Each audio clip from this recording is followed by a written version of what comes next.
exemple, j'étais à Lille, je passais devant une boutique Nike, j'ai acheté des chaussettes, j'ai enlevé mes chaussettes que j'avais sur moi et je les ai mises aux pieds. J'adore avoir des chaussettes neuves dans mes sneakers. Salut les gars, c'est Cyril Gann pour les 10 essentiels pour JQ.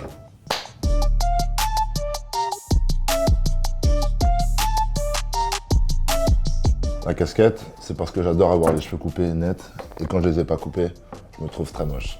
Donc du coup la casquette évite tout ça et au-delà de ça, c'est un accessoire d'habillement que j'apprécie beaucoup. Mes sneakers, notamment Jojo, ça peut être autre chose, il n'y a pas de souci, mais c'est vrai qu'aujourd'hui, les filles ont des sacs à main, nous les garçons, nous avons des chaussures. J'ai pas encore atteint le rêve d'avoir une pièce remplie de chaussures parce que j'ai pas une maison encore assez grande, mais ça ne serait tardé. Il y aura une pièce dédiée uniquement à la chaussure. Mais j'en ai déjà beaucoup, Forcément parce que ça fait déjà un peu moins d'une quinzaine d'années que je vais sur Paris et que sans deux roues, je pense que j'aurais déjà déménagé de Paris. Parce que c'est invivable Paris dans les embouteillages. Ce matin, j'ai mis 1h10 pour faire un trajet. Mais au-delà de ça, la backlife, c'est quelque chose que les gens connaissent un peu maintenant. Et ça me parle beaucoup, j'ai des groupes d'amis qui sont là-dedans. Et moi-même, je suis dans l'apprentissage du levage de roues. Mon père a toujours eu une moto. Donc j'ai toujours su ce que c'était la moto. Mais au-delà de ça, c'est mon meilleur ami qui m'a vraiment imprégné de ça, si tu veux. Des gens qui tous les jours, c'est leur métier en fait, si tu veux, d'être sur une roue. Aussi simplement que ça. Tu vois, par exemple, là, je suis fatigué, mais tu ne vois pas que je suis fatigué. Voilà à quoi sert la lunette. Au-delà de ça, c'est aussi un accessoire d'habillement. Comme je disais, nous les mecs, on n'a pas grand-chose pour pouvoir faire les beaux gosses. La lunette, ça fonctionne bien. Au-delà de ça aussi, ça protège du soleil. C'est important. Alors ça, c'est un plaisir personnel. Il n'y a pas une personne qui ne comprendra pas ce plaisir d'avoir une chaussette neuve au pied. Par exemple, j'étais à Lille, je passais devant une boutique Nike, j'ai acheté des chaussettes, j'ai enlevé mes chaussettes que j'avais sur moi et je les ai mises au pied. J'adore avoir des chaussettes neuves dans mes sneakers. Par ailleurs aussi, j'aurais pu mettre les t-shirts. Comme j'expliquais, les t-shirts, je les achète sur des sites de grossistes. Donc je suis pas compliqué en termes de t-shirts. C'est des t-shirts unis, blanc, noir, gris.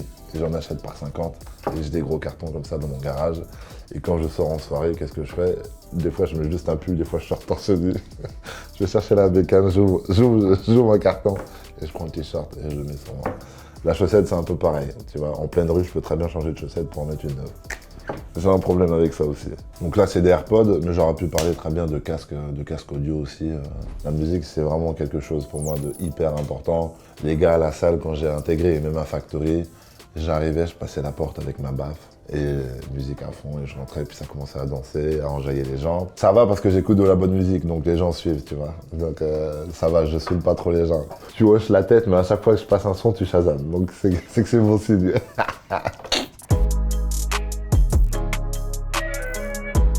Un peu plus ringard, je l'avoue. Depuis que je suis en deux roues, la banane, surtout l'été, parce que quand t'es en hiver, ça va, t'as les gros manteaux et tout. Mais en été, tu me verras rarement sans ma banane si je suis en deux roues. J'ai mal fait mes devoirs, j'aurais dû ramener une manette de PlayStation. On m'a trouvé un carton. C'est du jeu vidéo, parce que je me suis lancé sur Twitch. Donc du coup, c'est quand même un petit boulot, une fois par semaine, voire 2 fois par semaine. On va me voir en public sur la plateforme Twitch. En fait, à la base, j'ai commencé Twitch pour partager, parce que je suis pas tous les jours en story, que là, je peux partager avec les fans un moment de ma vie, tu vois, un moment de direct. Même quand on est vraiment très adulte, je crois qu'on aime toujours les jeux vidéo. En tout cas, nos générations, je pense que ça va durer pendant pas mal de temps. Je pense qu'à 60 ans, il y a moyen que je joue encore aux jeux vidéo. Quelque chose dans lequel aussi je me suis un peu investi, c'est le merch sur la marque Bon Gamin. Et en fait, c'est un groupe d'amis très proches avec lequel j'étais vraiment greffé. Et en fait, on s'est tous tatoué Bon Gamin sur la peau. D'ailleurs, mon surnom vient de là, parce qu'on cherchait en fait un nickname, mais plutôt anglo, genre Babyface ou Good Kids, un truc là, j'allais parler anglais, something like that. Et au final, Fernand Lopez regarde ma cuisse, il dit Bon Gamin. Mais Bon Gamin, c'est quoi qu'il me demande et tout, Bon Gamin? On s'est dit, bah ouais, pourquoi pas Bon Gamin, tu vois. Donc ça s'est vraiment collé à moi aussi. Et voilà, je me suis imprégné du Bon Gamin et on a ressorti du merch, et les gens sont plutôt contents. Les gants de la bagarre, les fameux gants UFC. Parce que UFC a changé ma vie. UFC, c'est la raison pour laquelle aujourd'hui je suis là, c'est la raison pour laquelle vous me connaissez. Donc je dois beaucoup à l'UFC, à ce sport-là qui est le MMA. D'avoir ces gants-là et de pouvoir bouger comme j'ai envie de bouger, c'est vraiment une sensation de liberté. Maintenant tout le monde est au courant, mais le 3 septembre, UFC arrive à Paris.